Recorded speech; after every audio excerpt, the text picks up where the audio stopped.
is CNN Breaking News.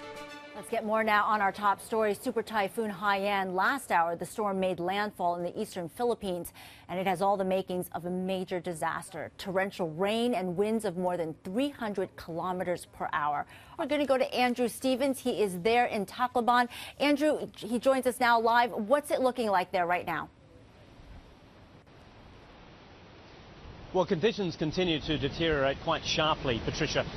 We are still, according to estimates of the storm chaser James Reynolds, who's a frequent visitor on our show, of course, who's with us here, we're probably about an hour or so away from the actual full brunt of the storm. But at the moment, it is significant gusts. We're quite well protected where we're standing at the moment, but looking out across the city behind us, we can see, I'm starting to see loose iron starting to be taken off roofs, things like that. So it continues to build. This is at the high end of a Category 5 storm. That's what we're being told.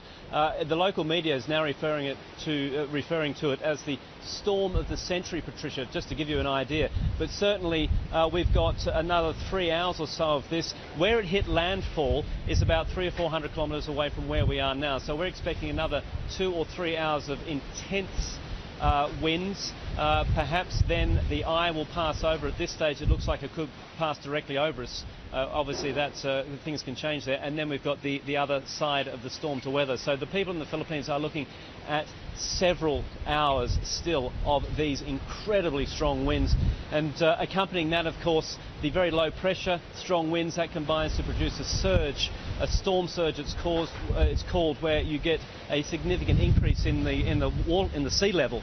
So that is obviously a real concern as well. This is quite a low-lying city, and along the coast you see a lot of dwellings, of houses right hard up against the sea all the way along. So the question is, have they been evacuated? There has been evacuations. Whether there were enough, whether people realised the severity of what was about to hit them, we don't know yet. Right now I want to bring in Tom Sater, who's been tracking this storm for us. So Tom, what's it looking like?